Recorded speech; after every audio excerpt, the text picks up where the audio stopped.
కనుక మనం వింటే ఈ ఉన్నటువంటి అసలు ఈ కంసుడు ఎవరు, ఆ రాక్షసుడు పూతన ఎవరు, ఏమంటే శకటాసురుడు ఎవరు, వత్సాసురుడు ఎవరు, ధేనుకాసురుడు ఎవరు, ఈ రహస్యాలన్నీ కూడా చెబుతూ కర్ణుని యొక్క రహస్యాన్ని చెప్తారండి దీంట్లోని. ఆ కర్ణుడు ఎవరయ్యా అంటే సహస్ర కవచుడు అనే పేరు కలిగినటువంటి ఒక రాక్షసు కర్ణుడు. ఈ సహస్ర కవచుడు అనబడేటువంటి వాడి పేరు ఏ విధంగా వచ్చింది అంటే అత పూర్వం ఆ రాక్షసునకు ఏ నామధేయం ఉన్నదో ఏ పురాణము చెప్పాల, అగత్య ప్రాతలాగా వాడికి పేరు లేకుండానే చేసి. కానీ వాడు తపస్సు చేసి బ్రహ్మదేవుని వద్ద నుండి 1000 కవచములను పొందాడు. ఆ కవచములు కూడా ఛేదింపడానికి వీలు లేని కవచములు. ఏ యుద్ధంలోనూ ఆ కవచాలను ఎవరూ ఛేదించలేరు, కానీ ఒక్కరు మాత్రం ఛేదించగలరు. 10,000 సంవత్సరములు తపస్సు చేసిన వారు ఎవరు ఉన్నారో వారు మాత్రమే ఛేదించగలరు.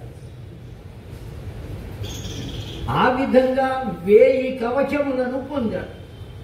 అన్ని కవచాలు పొందినటువంటి సహజంగానే రాక్షసత్వం కలిగినటువంటి వాడు ఇప్పుడు ఈ వరప్రభావం చేత ఏ విధమైన ఆలోచనతో ఉంటాడు ఆ సహస్ర కవచుడు, అతడు చేసేటువంటి దురాగతాలు ఏ విధంగా ఉంటాయి అనేది ఆలోచిస్తే ఊహకు అందనటువంటి రాక్షసత్వం అతడిలో ప్రవేశిస్తుంది. ఆ కారణం చేత లోకాలన్నిటినీ చిన్నాభిన్నము చేస్తున్నాడు. దేవతలంతా వచ్చి ప్రార్థించారు. అప్పుడు ఆ రూపాన్ని పొంది నరనారాయణ తత్వమును పొంది తపస్సు చేస్తున్నటువంటి నారాయణుడు అప్పటికి 10,000 సంవత్సరాలు పూర్తి చేసుకున్నాడు. ఎప్పుడైతే పూర్తి చేసుకున్నాడో 10,000 సంవత్సరాలు తపస్సు పూర్తి అయినటువంటి వారు ఎవరైనా సరే ఆ కవచములను ఛేదించవచ్చు. ఇప్పుడు ఛేదించడానికి పూనుకున్నాడు నారాయణ. ఛేదించాడు. ఎట్లా ఛేదించాడు? అన్ని కవచములను ఛేదించగా చిట్ట చివరికి ఒక్కటి మిగిలింది. ఒక్క కవచం మిగిలింది. ఆ కవచాన్ని రక్షించుకోవడం కోసం అతడు నారాయణునకు అందకుండా పరుగు పెట్టి సూర్య భగవానుని ఆశ్రయించాడు. జాగ్రత్తగా వింటున్నారు కదండి. ఎవరిని ఆశ్రయించాడు? సూర్య భగవానుని ఆశ్రయించాడు. ఆ సూర్య భగవానుడు శరణు అనేటప్పటికీ అభయం ఇచ్చాడు. నీకేం భయం లేదయ్యా, నా వద్ద ఉండు. ఇప్పుడు ఈ దేవతాగణం అంతా నారాయణుని వెంట పెట్టుకుని అక్కడికి వెళ్ళారండి. ఎవరి దగ్గరికి వెళ్ళారు? సూర్య భగవాను వద్దకు వెళ్ళారు. వాడిని వదిలిపెట్టవయ్యా, ఆ కవచాన్ని కూడా ఛేదించి అతన్ని సంహరిస్తారు. అతడు నా ఆశ్రయాన్ని పొందాడు కనుక అతడి కవచాన్ని ఛేదించి అతన్ని సంహరించాలి అంటే ఏం చేయాలి? ముందు నన్ను సంహరించి అతడి జోలికి వెళ్ళండి అన్నాడు. ఎవరు అన్నది? సూర్య భగవాను. సూర్య భగవాను ఛేదించడం ఏమిటయ్యా? ఆ సూర్యుని యొక్క దివ్యమైనటువంటి శక్తి కూడా ఎవరు అంటే నారాయణుడే. ఇప్పుడు ఆ నారాయణుడే ఆలోచించాలి. తనను తాను ఛేదించుకోవలెనా, తనను తాను సంహరించుకోవలెనా, ఏం చేయాలి? పెద్ద సంకటం ఏర్పడింది. ఆలోచనాపూర్వకంగా వాళ్ళు కూర్చుని ఉన్నారు. ఇంతలో సూర్య భగవానుడు ఏం చేశాడు? తెలివైనటువంటి పని.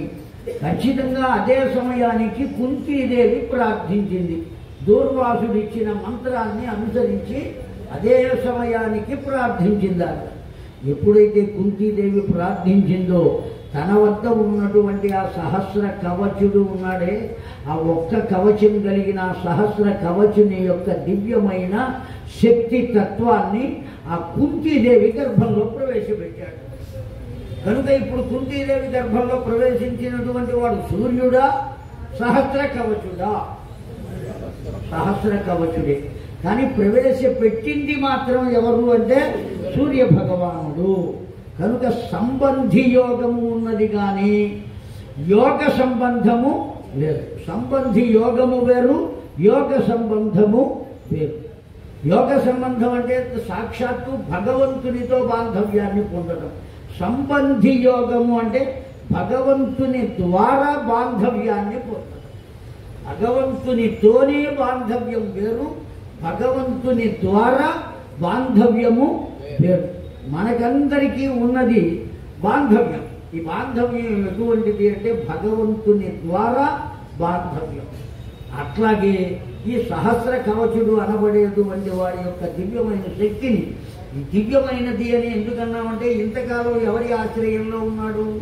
సూర్య భగవానుని ఆశ్రయంలో ఉన్నాడు కనుక అతన్ని ఎవరి గర్భంలో ప్రవేశపెట్టాడు అంటే గర్భంలో. అందుకనే అతడు పుడుతూనే ఎలా పుట్టాడు? సహజ కవచ కుండలములతో పుట్టాడు. అదేదో సూర్య భగవానుడు ఇచ్చిన కవచం కాదు, అతడు సహజంగానే వరము వల్ల పొందినటువంటి కవచం.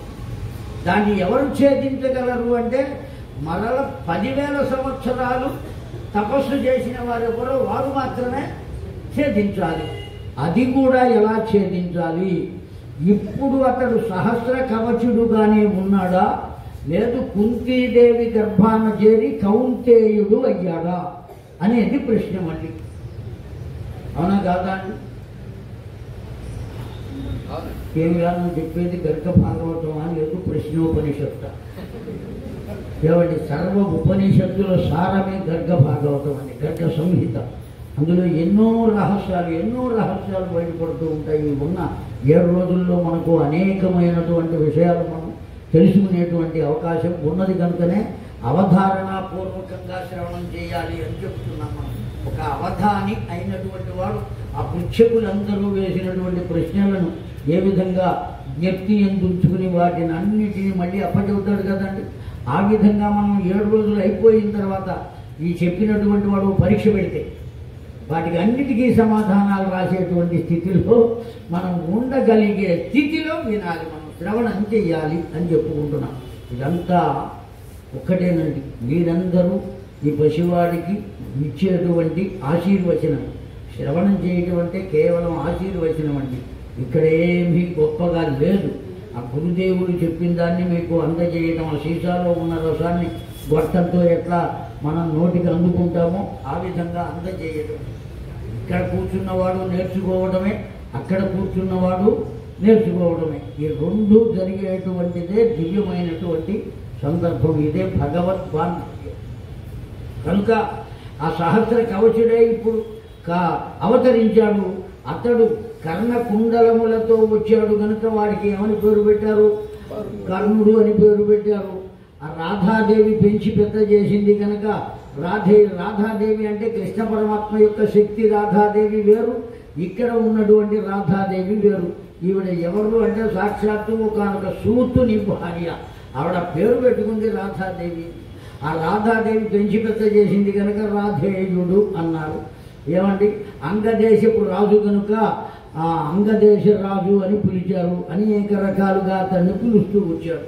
అయితే ఈ సహస్ర కవచుడే కర్ణుడుగా అవతరిస్తే అతడు సంహరింపబడాలి అంటే మరి ఎవరు సంహరించాలి అని చెప్పుకున్నాం ఇంతకుముందు. 10,000 సంవత్సరాలు తపస్సు చేసినటువంటి వారు. ఆ నారాయణుడు చేసినంత వరకు చేశాడు, ఇక తాను విశ్రాంతి తీసుకున్నాడు. ఇప్పుడు ఆ బాధ్యత ఎవరికప్ప చెప్పాడు? నరుడు అనబడేటువంటి వాడు 10,000 సంవత్సరాలు పూర్తి చేశాడు తపస్సు కనుక ఇప్పుడు ఆ సహస్ర కవచుడిని సంహరించే బాధ్యత ఎవరికి ఇచ్చాడు? ఆ నరునకు ఇచ్చాడు.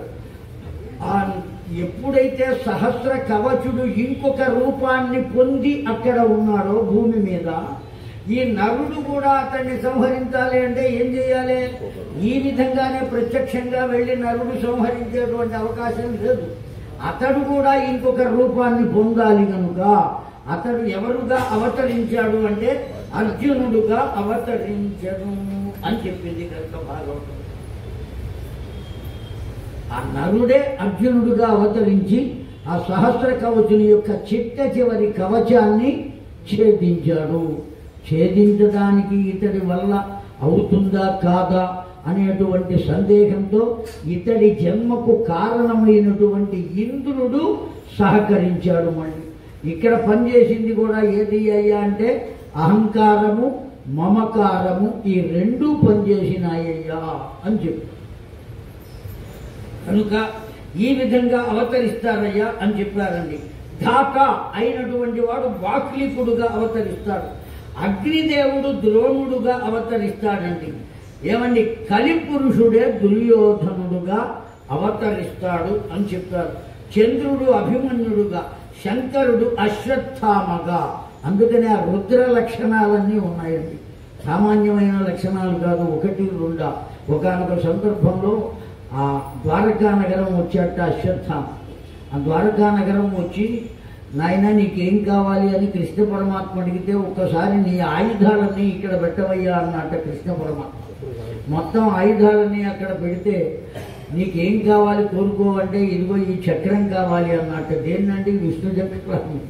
దీన్ని నాకు ఇవ్వవయ్యా అన్నట్ట. దేని కొరకు అంటే, నిన్ను సంహరించడానికి అని చెప్పాడు. ఎవరు చెప్పింది? అశ్వత్థామ. అటువంటి లక్షణాలు కలిగినటువంటి వాడు అశ్వత్థామగా అవతరించాడు. లయయోగాత్ అశ్వత్థామ.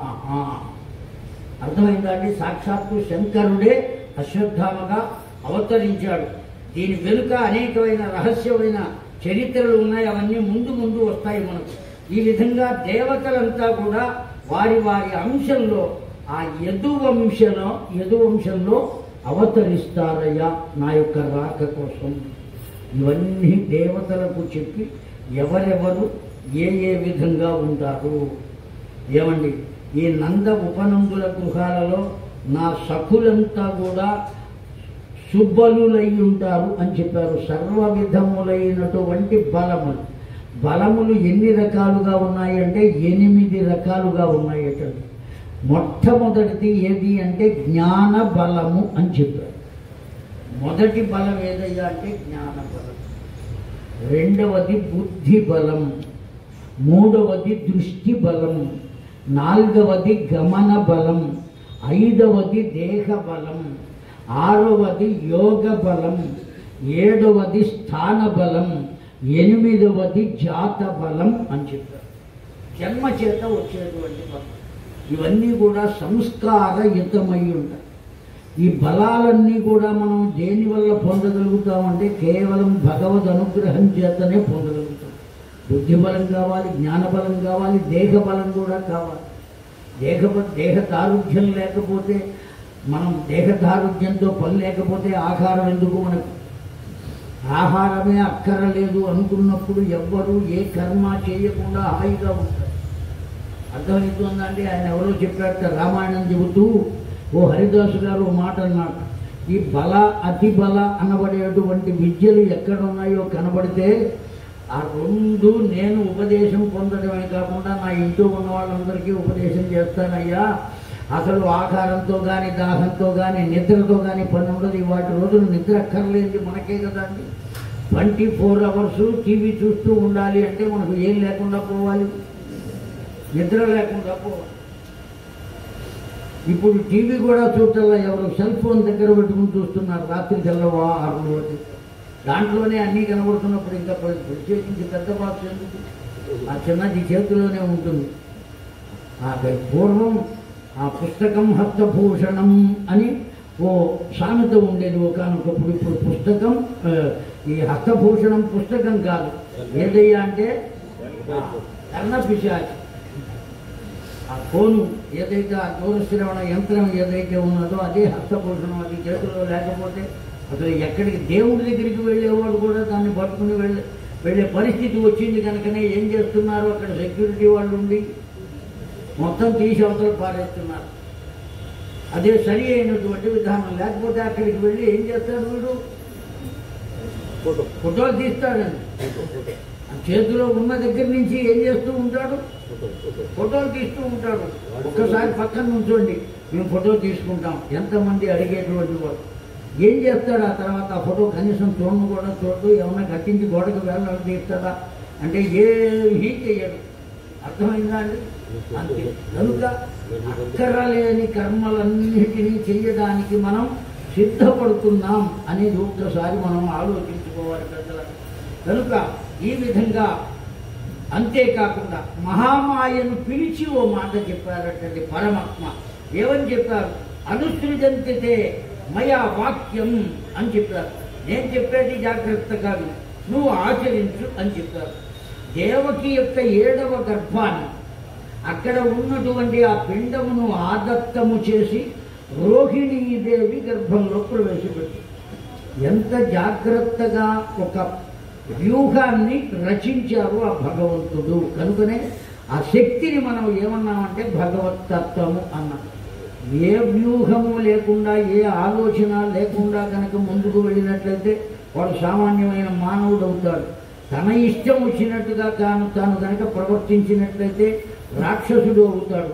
ఒక పద్ధతిని అనుసరించి ముందుకు వెళ్ళగలిగితే అతడే దేవుడు అవుతాడు అన్న విషయాన్ని గ్రంథ భాగవతం ఇక్కడ మనకు తెలియజేసిందని ముందుగానే చెప్పారు మహామాయలు. రోహిణీదేవి గర్భంలోనే ఎందుకు ప్రవేశింప చెయ్యాలి అనేది ప్రశ్న. ఇంకొకరి గర్భంలో ప్రవేశపెట్టచ్చు. 7వ గర్భాన్ని తీసి ఇంకొక గర్భంలో ప్రవేశపెట్టాలి. ఆ తర్వాత 8వ గర్భంలో నేను ప్రవేశిస్తా. ఈ 7వ గర్భాన్ని ఎందుకు రక్షించాలి? ముందు 6 గర్భములను ఏం చేయించాడు? 6 పిల్లల్ని సంహరింపజేశాడు. మనం బాగా లాజిక్గా ఆలోచిద్దాం. 6 పిల్లల్ని ఏం చేశాడండి భగవంతుడే? నారదుని పంపించి అతడి చేత కంసునకు చెప్పించి అతడి చేత 6 సంతానమును సంహరింపచేశాను. మరి ఈ 7వ గర్భాన్ని ఎందుకు అట్లా చేశారు? ఇంకొకరి గర్భంలో ఎందుకు ప్రవేశింపచేయాలి అనేది మొదటి ప్రశ్న. రోహిణీదేవి గర్భంలోనే ఎందుకు ప్రవేశింపచేయాలి అనేటువంటిది రెండవ ప్రశ్న. ఎందుకట్లా ప్రవేశింపచేయాలి? రెండవ ప్రశ్నకు ముందు సమాధానం చేసుకుందాం. ఆ రోహిణీదేవి వసుదేవుని భార్య. వసుదేవుని యొక్క సంతానము కనుక ఎవరికి చెందాలి? ఆ సంతానం వసుదేవునకే చెందాలి. కనుక ఆ గర్భాన్ని కూడా ఎవరి దగ్గరకు ప్రవేశపెట్టమని చెప్పారు అంటే ఆ వసుదేవుని యొక్క పెద్ద భార్య అయినటువంటి రోహిణీదేవి గర్భంలో ప్రవేశపెట్టవయ్యా అని చెప్పారు. అసలు ఎంతమంది భార్యలు ఉన్నారంటే 4 భార్యలు ఉన్నారు వసుదేవుడు. అర్థమైందా అండి? కుముద, యోగిని అనేటువంటి 2 భార్యలు, ఇంకో 2 ఉన్నారు. ఆ కుముద, యోగిని. కుముద అంటే అర్థం ఏమిటయ్యా అంటే సంతోషము యొక్క స్థాయి భావమే కుముద. యోగిని అంటే అర్థం ఏమిటండి? కలయిక యొక్క దివ్యత్వమే యోగిని. ఇప్పుడు దేవకీదేవి అనేటువంటి తత్వం ఏది? రోహిణీదేవి తత్వం ఏది? చంద్రకాంతిని మాత్రమే పొందగలిగినటువంటిది రోహిణీదేవి తత్వం. అర్థమైందండి? సూర్యతత్వాన్ని పొందగలిగేటువంటిది దేవకీదేవి తత్వం. కనుకనే ఈ 4 తత్వాలను అతడు భార్యలుగా పొంది ఉన్నాడు. భగవంతుని అనుజ్ఞను అనుసరించి ఈ 4ంటికి ఆ తత్వములకు రూపము కలిగి ఆ యుగంలో అవతరించారు.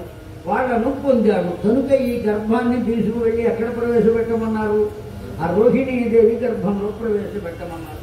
ఇప్పుడు మళ్ళీ మనం ఇంకో 2 ప్రశ్నలు వేసుకోవాలి.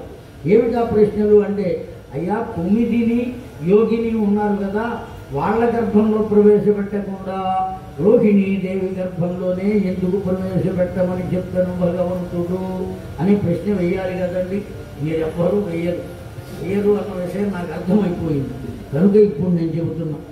ఆ కుమిదిని అంటే ఎవరిని చెప్పుకున్నాం? సంతోషము యొక్క తత్వము.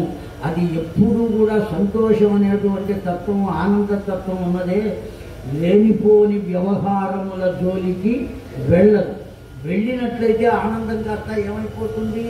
భంగపడిపోతుంది. ఉన్న స్థితిలో ఉంటేనే ఆనందం. ఇంకొక తత్వాన్ని పొందామా ఆనందం కాస్త ఏమైపోతుంది?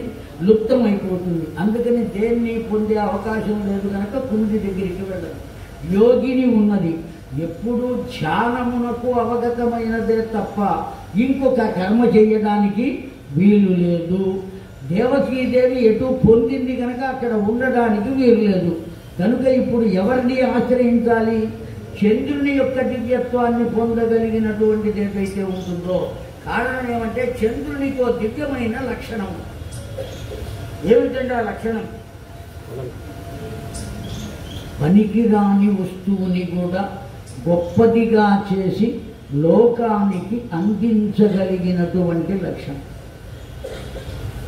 మనం సర్వసాధారణంగా ఏం చేస్తామంటే ఇంట్లో ఇల్లంతా సర్దుకునేటప్పుడు మనకు అప్పుడప్పుడు కొన్ని కొన్ని పనికిరాని వస్తువులు కనబడుతూ ఉంటాయి. అవి అవతల పారేయలేం, ఇంట్లో ఉంచలేం. మనమే అంటూ ఉంటాం, ఏం చేస్తాం, అవతల పారేయలేకుండా ఉన్నాం, ఇంట్లో ఉంచుకోలేకుండా ఉన్నాం, కాళ్ళకి చేతులు గడ్డ వస్తున్నాం అని అనుకుంటూ ఉంటాం. కానీ అవతల పారేయం, ఎవరికి ఇవ్వం.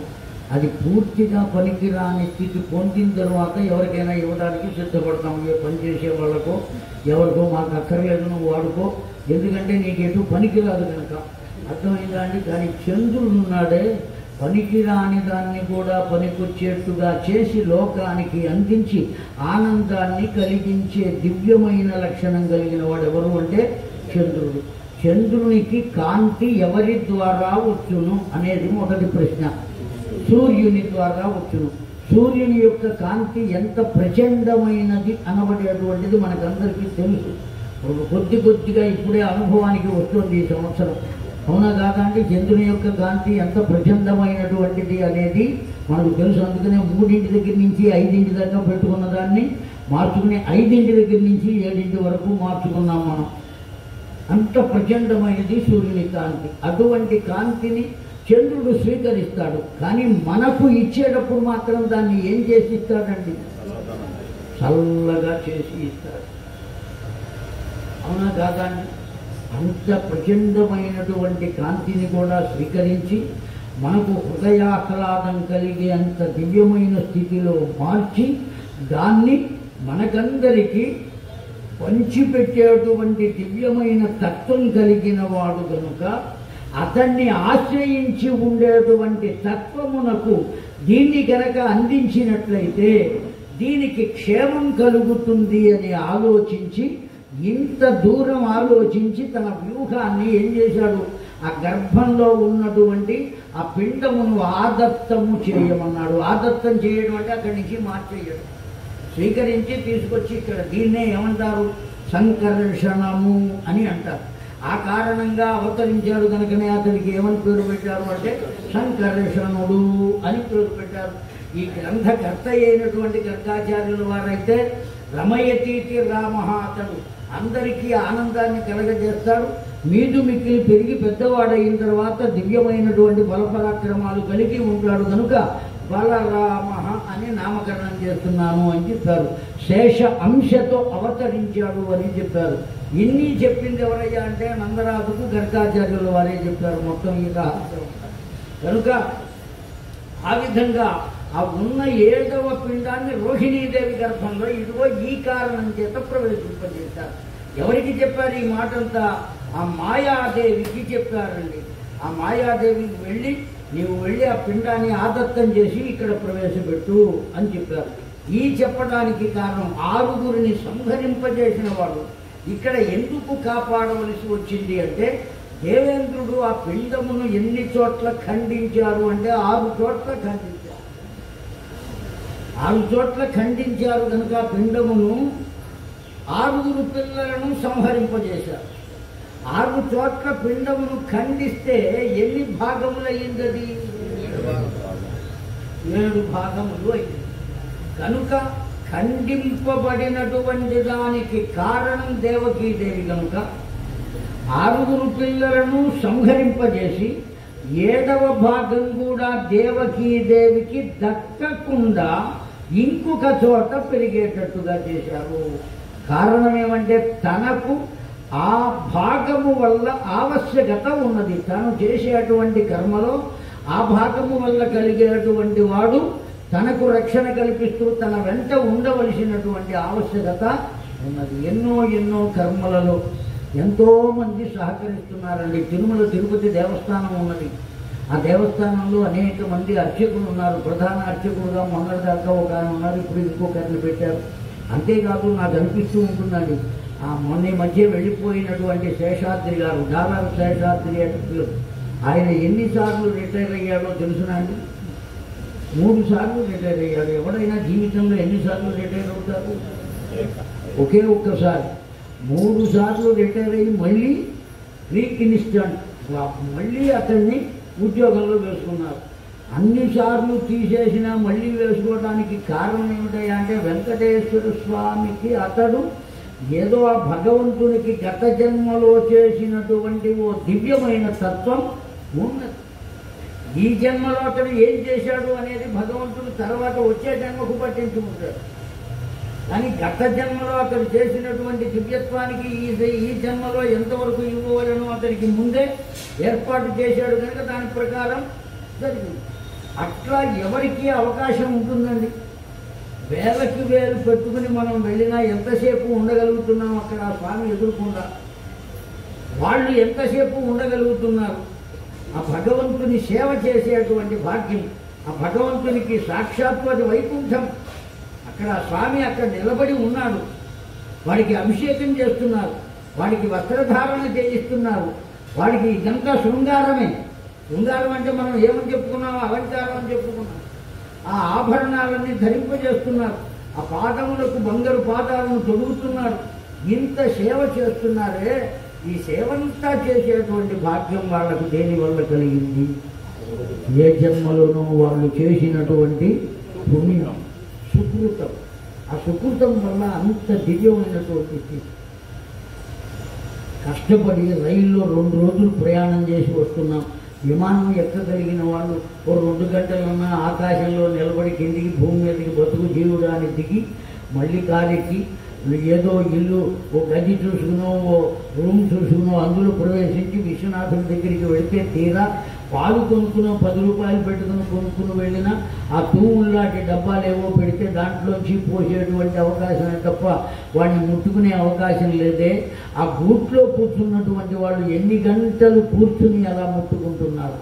ఆ ఋషి పూజ చేసేటప్పుడు ఏమండి సాయంకాలం పూట వాళ్ళు కూర్చుని సప్త ఋషి పూజ ఆ చేస్తున్నప్పుడు వాళ్ళు కూర్చుని ఆ స్వామికి చేసేటువంటి సేవ అవన్నీ కూడా మనం చూస్తుంటే అనిపిస్తూ ఉంటుందండి. ఆ పరమేశ్వరుని వెంట ఉన్న కాపాలికులు, ఆ పరమేశ్వరుని వెంట ఉన్నటువంటి ఆ సేవకులు, ఆనాడు ఉన్నటువంటి వాళ్ళంతా ఈ జన్మలో ఏదో భగవంతుడి దగ్గర ఉండి చెయ్యకూడని పని చేయటం చేత మానవ జన్మను పొంది ఇప్పుడు కూడా భగవత్ సేవ చేసుకునేటువంటి దివ్యత్వం, నిరంతరం వాడిని అలంకరించేటువంటి భాగ్యం. ఆ కుండలు పెద్ద పెద్ద బిందెలు, బంగారపు బిందెలతో పాలు పోస్తూ ఉంటే ఆ పరమేశ్వరుడు పరవశించిపోతూ ఉంటే ఎవరికైనా అవకాశం ఉందంటే 1 కోటి రూపాయలు ఖర్చు పెట్టినా నాకు బిందె చేతికి ఇచ్చి పోయిస్తారా? 10 కోట్లు ఇచ్చినా పోయిస్తారా? ఆ స్థితిని దేని వల్ల పొందగలిగారు అంటే ఏ జన్మలోనో భగవంతునికి చేసినటువంటి దివ్యమైన సేవ. ఆ కారణం చేత వాళ్లకు అక్కడ ఉండేటువంటి అర్చక స్వాములకు ఆ పొందినటువంటి భాగ్యం. ఏ రోజు ఎవరి నిరాశి వచ్చిందో వాళ్ళు ఏ విధంగా అభిషేకం చేయగలుగుతున్నారు, వాళ్ళు చక్కగా వాళ్ళని తిరుగుతున్న వాళ్ళే కాదండి, చిట్ట చివరికి సెక్యూరిటీ వాళ్ళు కూడా నీలం చొక్కా వేసుకుని నడుముకో తిరుగుబుట్ట కట్టుకుని ఆ ప్యాంటు షర్టుతోనే ఆ శివలింగం దగ్గర చుట్టూ ఆ విశ్వనాథుడి చుట్టూ ఉన్న నీటినంతటిని తోసేసి అక్కడ ఉన్న పూలన్నీ తీసేసి కనీసం శంకర విశ్వనాథ ఆ మాత్రం కూడా నేను చెయ్యలేదా, నాకెందుకో అవకాశం ఇవ్వరా అని ఆ లైన్లో నుంచి నేను అనుకుంటూ ఉంటానండి. కనీసం ఈ మాట వాడు వింటే వచ్చే జన్మకైనా ఆ బంట్రోతు ఉద్యోగం ఇచ్చిన ఆ శివుడికి సేవ చేసేటువంటి భాగ్యం. వాస్తవం, హాస్యం కాదు. ఎంత భాగ్యం అంటే కేవలం మనం స్పర్శ దర్శనం ఉన్నదా లేదా అని ఎంతగా అడుగుతున్నాము చెప్పండి.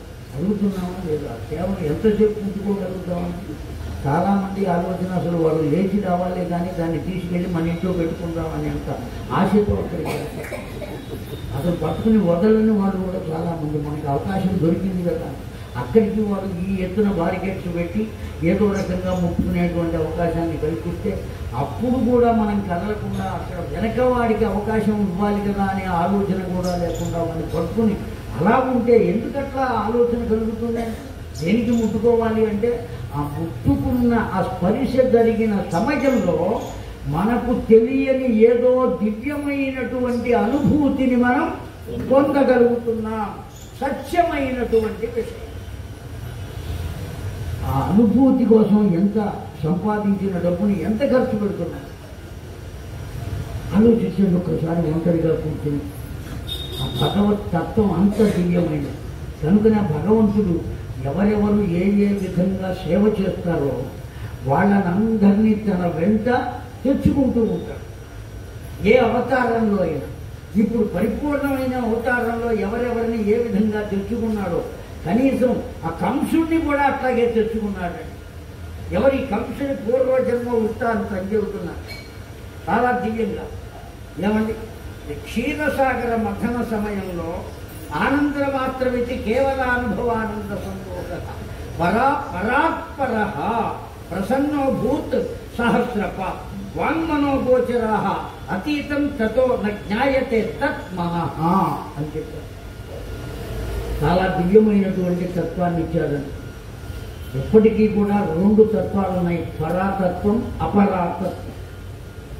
మనం దేన్ని పొందాలి అంటే కేవలం అపరాతత్వాన్ని మాత్రమే పొందడానికి. పరాతత్వం పొందినా పొందకపోయినా ఆపాదింపబడుతుంది మన వాతావరణాన్ని అనుసరించి. అపరా అంత దివ్యమైనటువంటి తత్వాన్ని మనం పొందాలి అంటే దానికి అవసరమైనది ఏది అంటే జ్ఞానయోగం. జ్ఞానమే లేకుండా అది కలిగేటువంటి అవకాశం లేదు. జ్ఞానం కలగాలి అంటే ప్రసన్న ఆభూత్ అన్న ముందు నీవు ఏ తత్వాన్ని పొందాలి? ప్రసన్నమైన తత్వాన్ని పొందాలి. ప్రసన్నమైన తత్వం దేని వల్ల వస్తుంది? సహస్రపాత్. వాణ్ణి ఆశ్రయించడం చేత తప్ప వచ్చేటువంటి అవకాశం లేదు. సహస్ర శీరుష పురుష సహస్రాక్ష సహస్రపాత్ సభూమి విశ్వతో దశాంకుల అని చెప్పుకుంటున్నాం మనం. పురుష సూక్తం వేదమంత్రమే కనుక ఆ విధంగా ఏ తత్వాన్ని అయితే పొందడం కోసం మనం ప్రయత్నం చేస్తామో అప్పుడు వాంగ్మన అగోచర అతీతం తతః అని చెప్పారండి. అగోచరమైనటువంటి వాడు సాధారణమైనటువంటి చర్మ చక్షువులకు కనబడనటువంటి వాడు, అందనటువంటి వాడు, అంతేకాదు మనస్సుకు గోచరించినటువంటి వాడు. కేవలం దేనికి మాత్రమే గోచరిస్తాడండి భగవంతుడు? జ్ఞానమునకు మాత్రమే అందుతాడు. ఆ జ్ఞానం కూడా దేంతో కలిసి ఉండాలి అంటే భక్తి అనబడే 2 అక్షరాలతో కలిసి ఉండాలి. పొద్దున మనం చెప్పుకున్నాం, అర్థమైందా అండి? భాగవతం చెప్పేటప్పుడు కూడా చెప్పారు, న ఉత్పత్త్యా నటీకయా అన్నారు. టీకా టూకా తాత్పర్యాలు, వాటి వెనక ఉండే రహస్యాలు, అనేకమైన తత్వాలు, శాస్త్ర పరిచయం నాకు ఉందయ్యా, దాంతో సంబంధం లేదట. భక్త్యా భాగవతం జ్ఞేయ. ఆ భాగవతాన్ని ఏ విధంగా తెలుసుకోవాలంటే ఒకే ఒక్క దాని వల్ల తెలుసుకోవాలి. ఏమిటయ్యాది అంటే భక్తి చేత. ఆ భక్తిని ఎప్పుడైతే పొందుతావు ఆనంద మాత్రమైతే కేవల అనుభవం. ఈ ఆనందం కూడా ఎటువంటిది అంటే ఎక్కడ నుంచో మనం తెచ్చుకునేటువంటి ఆనందం కాదండి. స్వయం తృప్తయా ప్రకాశయే. ఆనందము అనబడే పదం ఉన్నదే, అది ఎక్కడి నుంచి పుడుతుంది, ఎక్కడ ఉన్నది అంటే నీలోనే ఉన్నది అని చెప్తుంది వేదాంతం. ఆనందం ఎక్కడ ఉన్నదండి? ఎవరికి వారికి వారిలోనే ఉన్నది ఆనందం. దాన్ని బయటకు తెచ్చుకోవాలి అంటే ఏం చేయాలి? మిగతావన్నీ వదిలిపెట్టాలి. అంతే కదండి. మనకు ఒక బొక్కెలతో నీళ్లు కావాలి, స్నానం చేయాలి. ఏం చేస్తాం? బావిలో చాలా ఉన్నాయి, అవన్నీ తీసుకుంటామా? బొక్కెంతో తోడుకుంటామా? ఏం చేస్తామండి? ఎవరు మాట్లాడుతూనే తోడుకుంటాం అంటే మీ ఉద్దేశం ఒకటి తప్పేం కాదు. అసలు బావులు ఎక్కడ ఉన్నాయో నాన్న తోడుకోవడానికి? అన్ని పంపులే కదరా, అందుకోసం మేము సమాధానం చెప్పవలసిన ఆవశ్యకత లేదు. బావి ఉన్నప్పుడు సంగతి అందులో జలం బోర్డంతో ఉన్నది, ఆ బావి నిండా ఉన్నాయి, కానీ అవన్నీ మనం తోడుకోవలసినటువంటి ఆవశ్యకత లేదు. మనకు కావాల్సినవి మాత్రమే తీసుకుంటాం. అట్లాగే అనేకమైన ప్రపంచ విషయాలు ఉన్నప్పటికీ కూడా వాటిని అన్నిటినీ వదిలిపెట్టి ఎప్పుడైతే నీకు కావలసిన దానికోసం నువ్వు వెతకటానికి ప్రారంభిస్తావో, ఒక బొక్కెను తీసుకుని దానికి తాడు కట్టి ఓ గిలక మీద నుంచి దాన్ని బావిలో వేసి అది మునిగిన తర్వాత దాన్ని లాగటం ప్రారంభించి ఇన్ని రకాలుగా సాధన చేస్తే ఆ బొక్కెన నిండా ఉన్నటువంటి జలం నీ పరం అవుతుంది. అదేవిధంగా సాధన యోగము చేత నీ లోపలే ఉన్నటువంటి ఆనందము అనేటువంటి దాన్ని నీవు పొందాలి. పొందాలి అంటే మిగతా వాటినన్నిటినీ వదిలిపెట్టవద్దే. ఇతరమైన విషయాలన్నిటినీ ఎప్పుడైతే వదిలివేయగలుగుతామో అప్పుడు మాత్రమే నీలో ఉన్నటువంటి ఆనందం అనేది బయటపడుతుందయ్యా. ఆ ఆనందాన్ని నీవు పరిపూర్ణంగా పొందవచ్చు. కనుక ఎటువంటి వాడైనప్పటికీ తనతో పాటు తెచ్చుకుంటాడు తన కర్మం చేయడం కోసం. ఎవరి కంసుడు గత జన్మలో ఎవరు సముద్ర మథన సమయంలో కాలనేమి అనబడేటువంటి ఒక రాక్షసుణ్ణి సాక్షాత్తు నారాయణుడు సంహరించారండి. కాలనేమి సంహరింపబడ్డాడు, నారాయణుని చేతనే సంహరింపబడ్డాడు. అయితే నారాయణుడు సంహరించినప్పటికీ రాక్షసులకు కులగురువు అయినటువంటి శుక్రాచార్యుని వద్ద ఓ దివ్యమైనటువంటి విద్య ఉన్నదండి. ఏమిటా విద్య అంటే మృత సంజీవని విద్య. ఆ మృత సంజీవిని విద్య ద్వారా ఈ కాలనేమి అనబడేటువంటి రాక్షసుని శుక్రాచార్యుల వారు ఏం చేశారండి, మరల బ్రతికించారు. ఆ బ్రతికింపబడినటువంటి ఆ కాలనేమియే ఓ వరాన్ని కోరుకున్నాడు తపస్సు చేసి. ఏ దేవత వల్ల, ఏ భగవత్తత్వము వల్ల నాకు మరణం లేకుండా వరం ఇవ్వవయ్యా. ఎవరిని అడిగాడు? బ్రహ్మదేవుని. నాయన మరణం లేకుండా వరం ఇచ్చేటువంటి అవకాశం. అయితే ఆ కాలనేమి అడిగేటప్పుడు ఒక్క పొరపాటు చేశాడు తండ్రి. ఏం చేశాడు అంటే ఈ జన్మలో అన్నాడు తండ్రి. వాడు ఏమన్నాడండి? ఈ జన్మలో అన్నాడు. నీవు ఇంతగా అడిగావు కనుక మరణం లేకుండా ఈ జన్మలో నేను నీకు అవకాశం ఇస్తాను.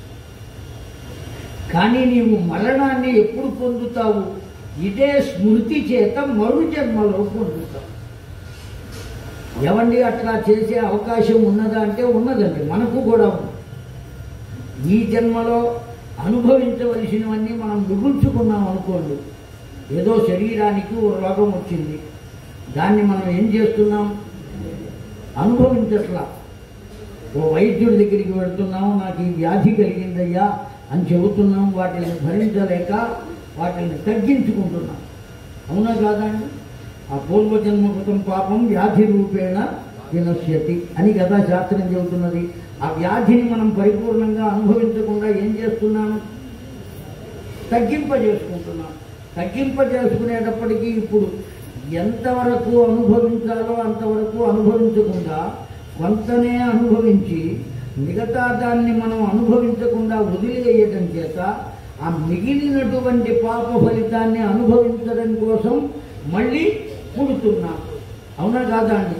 కనుక ఆ జన్మలో అనుభవించవలసిన దాన్ని మనమే తరువాతి జన్మకు మార్చుకున్నామా, మార్చుకోలేదా?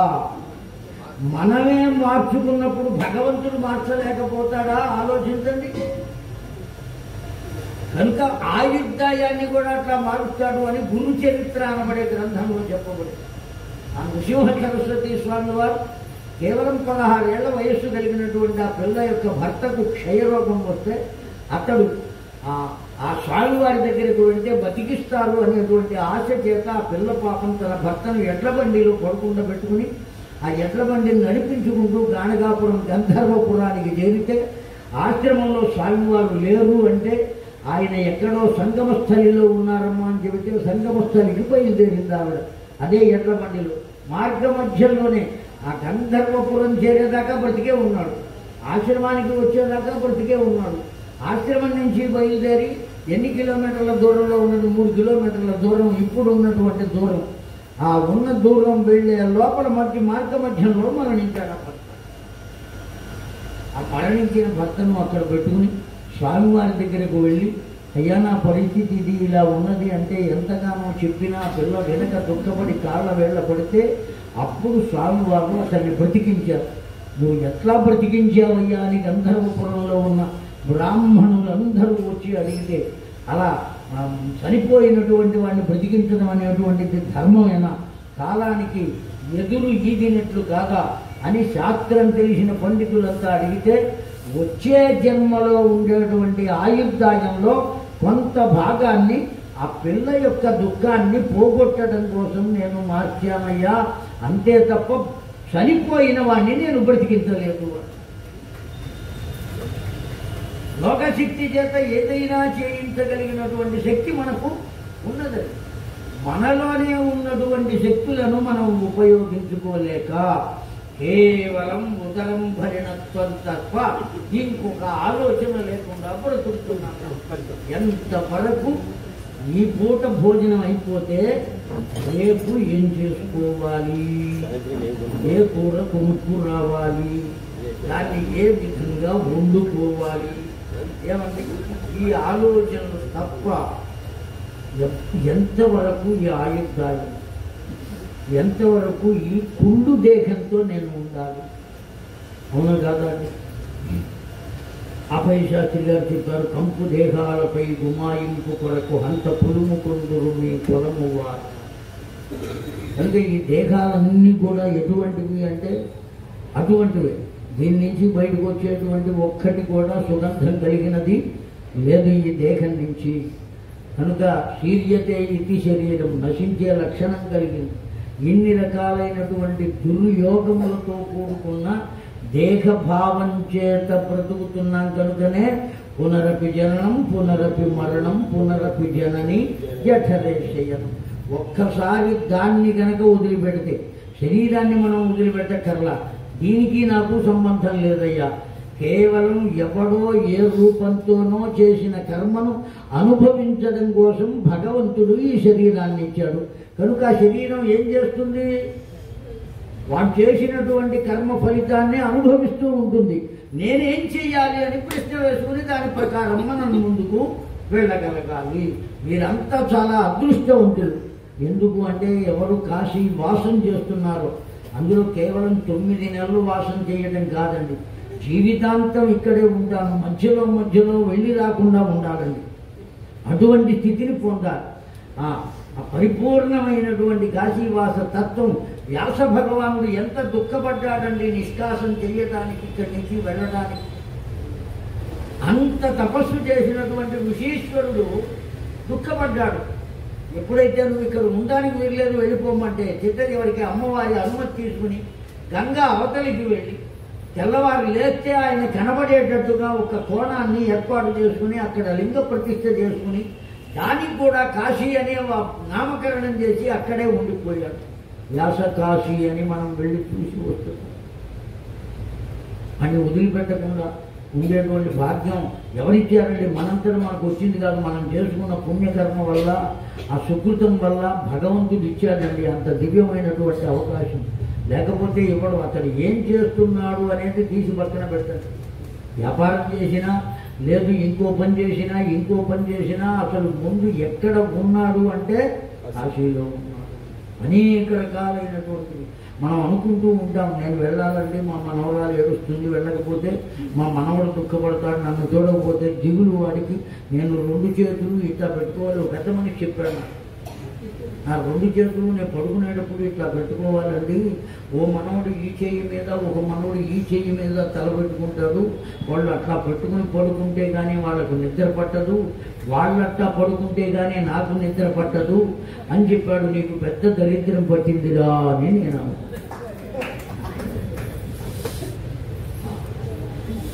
బాంధవ్య యోగం కాదు, అంతకన్నా దరిద్రం ఇంకొకటి.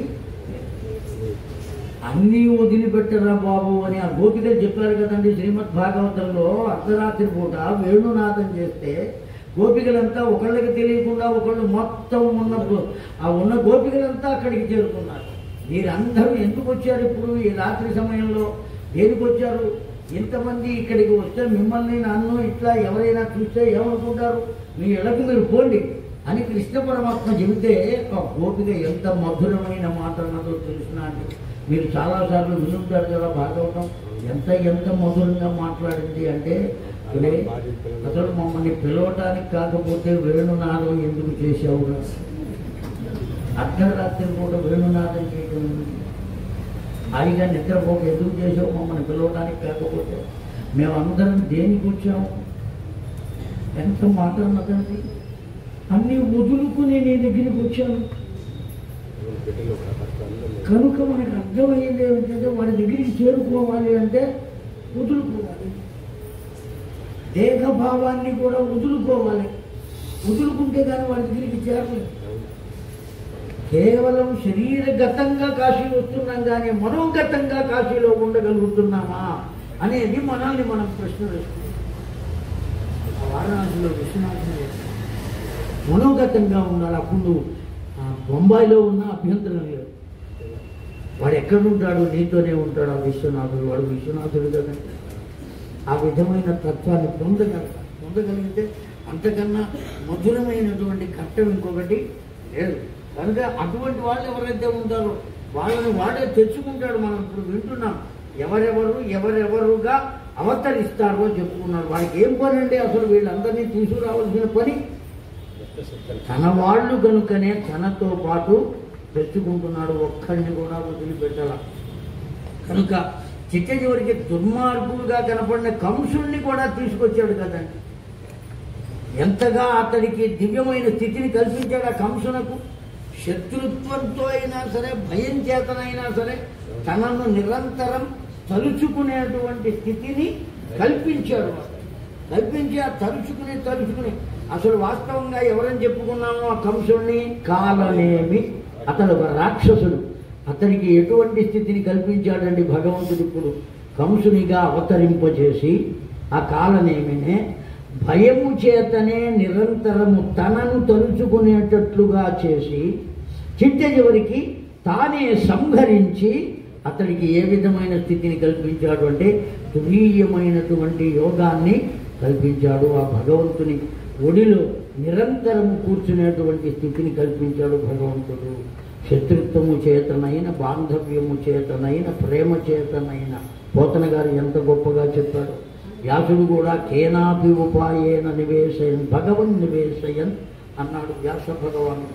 ఏదో ఒక ఉపాయం చేత నువ్వు ఎవరి దగ్గరికి చేరాలంటే వాడి దగ్గరికి చేరుకోవాలి. మిగతా వాడి దగ్గరికి చేరుకుంటే మళ్ళీ మళ్ళీ పుడతావే తప్ప నీవు దీని నుంచి తప్పించుకునేటువంటి అవకాశం లేదురా. కనుక నువ్వు కోరుకోవలసింది ఎవరిని అంటే కేవలం వారి యొక్క తత్వాన్ని రూపాన్ని కూడా కోరుకోవద్దు. ఆ తత్వాన్ని ఎప్పుడు తత్వం దగ్గరికి జీవుడు వెళ్ళగలుగుతాడు అంటే ఆకర్షణ చేత మాత్రమే వెళ్ళగలుగుతాడు. ఆకారం చేతనే వాడు అంతంగా అలంకరించుకుంటాట. ఆ భగవంతుడిని అడిగాడు ఓ భక్తుడు, ఏమిరా నీకు గొలుసులు, ఈ ఆభరణాలు ఇవన్నీ కావాలా అని వెంకటేశ్వర స్వామిని అడిగట్టండు. ఒరే ఇట్టా ఉన్నాను కనుకనే నన్ను చూడడానికి వస్తున్నారురా, అసలు ఏమీ పెట్టకపోతే నన్ను చూసేవాడే ఉండడురా, అసలు ఏమీ లేకుండా నేనే అనేక గ్రామాల్లో అనేక చోట్ల అనేక దేవాలయాల్లో ఉన్నానురా, అవన్నీ వదులుకుని ఇక్కడికే ఎందుకు వస్తున్నారురా అంటే నన్ను చూడడానికే వస్తున్నారురా. ఏం చూస్తున్నారు చూసిన వాళ్ళు? తండ్రి నన్ను కాపాడవయ్యా అంటల్లా. ఏమంటున్నారు? ఆ నగలు ఎంత బాగున్నాయో, ఆ ఖడ్గం కూడా బంగారంతో పెట్టింది, ఆ చేతులు ఎంత బాగున్నాయో, ఆ బొట్టు చూడు ఎంత బాగున్నదో. ఏమండి ఏంది చూస్తున్నారండి వీళ్ళందరూ? వెళ్ళి కేవలం ఆ రూపాన్ని అయ్యా. అందుకే వాడు కళ్ళు మూసుకుని సగం నామం మూసేశాడు. రెండు కళ్ళు ఆ నామంతో మూసుకుపోతాయి. చివరు కొనలు మాత్రమే కనబడతాయి ఆ కళ్ళకు. ఏమండి? కనుక మనం దేన్ని చూస్తే ప్రయోజనం ఉన్నది, ఏ విధంగా మనం భావిస్తే ప్రయోజనం ఉన్నది అనేటువంటి ఆలోచన చేయగలిగితే ఆ కంసుని యొక్క జన్మ వృత్తాంతం వల్ల మనకు తెలుస్తుంది. ఆ కంసుడు గత జన్మలో ఎవరు అని తెలుసుకున్నంత మాత్రం చేత మనకు ప్రయోజనం ఏంలా. ఆ విధంగా ఉన్నటువంటి ఒక రాక్షసుడు కాలనేమి యొక్క అంశతో మరల ఎందుకు అవతరించాడు?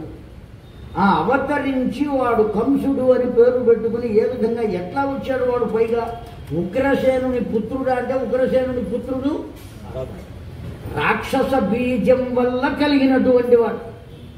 ఆవిడ పేరు పద్మావతి. ఉగ్రసేనుని భార్య పేరు పద్మావతి. ఆవిడ పొందింది ఎవరి ద్వారా పొందింది అంటే రాక్షసుని ద్వారానే పొందింది. రహస్య జన్మవాడు. కానీ ఉగ్రసేనుడు మాత్రం ఏమనుకున్నాడు? నా పుత్రుడు అనే అనుకున్నాడు. ఆ భావన చేత అతన్ని పెంచి పెద్ద చేశాడు.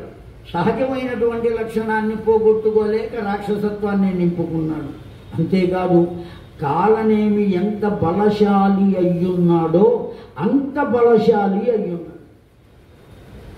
ఆ కంసుడు సామాన్యమైనటువంటి బలం కాదు. ఒకానొక సమయంలో తన బృందం అంతటితోనూ కలిసి హాయిగా ఉన్నాడట.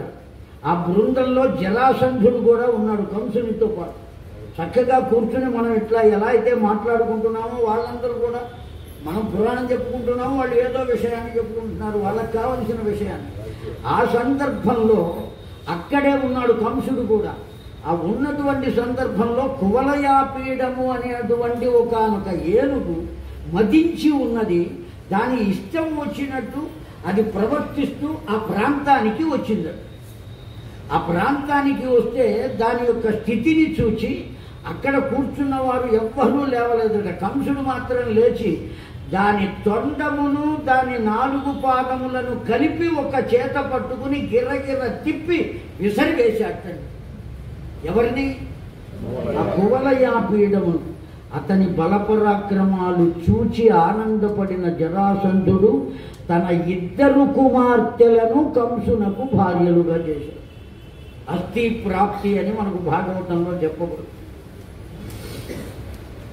అందువల్ల ఆ 2 భార్యలు లభించారు. ఆ జరాసంధుని అతని శౌర్య పరాక్రమ, అతడి వద్ద ఉన్నటువంటి రాక్షస గణమంతా ఎవరు అంటే అతడి చేత పూర్వ యుద్ధంలో విజితులైనటువంటి వాళ్ళు, ఓడిపోయినటువంటి వాళ్ళు. అతడు పూర్వం యుద్ధం చేసినప్పుడు ఆ శకటాసురుడు కానీ, వత్సాసురుడు కానీ, ధేనుకాసురుడు కానీ వీళ్ళందరితో యుద్ధం చేశాడు కంసుడు. ఆ యుద్ధంలో వాళ్ళందరూ విజితులైతే, కంసుని చేత జయింపబడితే వాళ్ళు బానిసలై కంసుని వద్ద పనిచేస్తున్నారు. ఆ కువలయాపీడం కూడా కంసునకు భయపడి అతని వద్దనే ఉన్నది. పూతన వీళ్ళందరూ కూడా ఆయనకు సేవ చేసినటువంటి వాళ్ళు, రాక్షసులే వాళ్ళు. ఇతడు కూడా రాక్షసుడే. అంత శౌర్య ప్రతాపాలు కలిగినటువంటి వాడు. అసలు ఏమాత్రం శౌర్య ప్రతాపాలు లేక భయమును మాత్రమే కలిగినటువంటి వాడు కాడు కంసుడు అని చెబుతున్నది గర్గ సంహిత.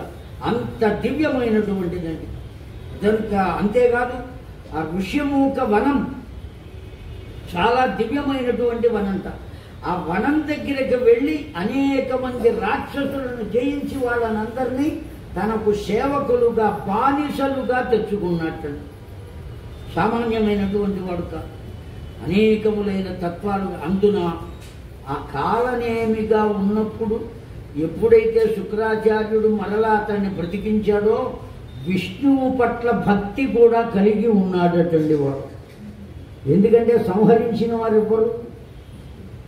విష్ణుమూర్తి. శుక్రాచార్యుడు ఉన్నారు కనుక నేను బ్రతికిపోయాను, లేకపోతే ఏమైపోయేవాడిని.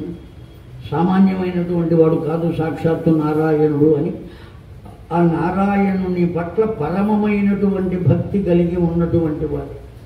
ఆ భక్తి చేతనే తపస్సు చేసి ఆ జన్మలోనే ఎవరి వల్ల మరణం కావాలి అని బ్రహ్మదేవుడు అడిగినప్పుడు, ఎందుకంటే మరణం లేకుండా కదా వరం అడిగింది, ఈ జన్మకు మాత్రం అలా చేస్తాను రా అబ్బాయి, వచ్చే జన్మకు నువ్వు భగవంతుని చేతనే సంహరింపబడాలి అంటే ఎవరి చేత సంహరింపబడాలి అంటే నారాయణుని చేతనే సంహరింపబడాలి అని తనకు తానే కోరుకుని నారాయణుని వల్లనే, నారాయణుని ఎందే శత్రుత్వాన్ని పొంది అతడి చేతనే సంహరింపబడి దివ్యత్వాన్ని పొందినటువంటి రాక్షసుడు ఈ కంసుడు. ఒకదానికి ఒకదానికి సంబంధం, ఆ బాంధవ్యం ఎలా ఉన్నదో గర్గాచార్యుల వారు పరిపూర్ణంగా చెబుతున్నారు. కనుక ఆ కంసుణ్ణి కూడా మనం ఏ విధంగానూ సంశయించేటువంటి అవకాశం లేదండి. అతడు ఎవరి చేత మరణాన్ని కోరుకున్నాడు అంటే సాక్షాత్తు భగవంతుని చేతనే మరణాన్ని కోరుకున్నాడు. మనం కూడా ఎందువల్ల గర్గాచార్యులు ఈ విషయాన్ని చెప్పారు అంటే, ఒరే నాయనా, మరణం ఎటు లోకంలో తప్పదు. అది భగవత్ సంబంధమైనటువంటి మరణం కావాలి. అర్థమైందండి? భగవంతుడే వచ్చి మనల్ని యుద్ధం చేసి సంహరించక్కర్లా. భగవన్ నామంచి వాజపేయాదుల సుబ్బయ్య గారిను గారున్నాడు. నేను ఎప్పుడు చెబుతూ, అది గొప్ప హరిదాసు. వయసు అయిపోయి ఇంకా హరికథలు చెప్పలేని సమయంలో ఆయన ఏం చేశారు అంటే అరుగు మీద కూర్చుని సుందరకాండ చెబుతూ ఉండేవాడు. ఆ బజారులో ఉన్న 10 మంది పెద్దలు వచ్చి కూర్చునేవాడు.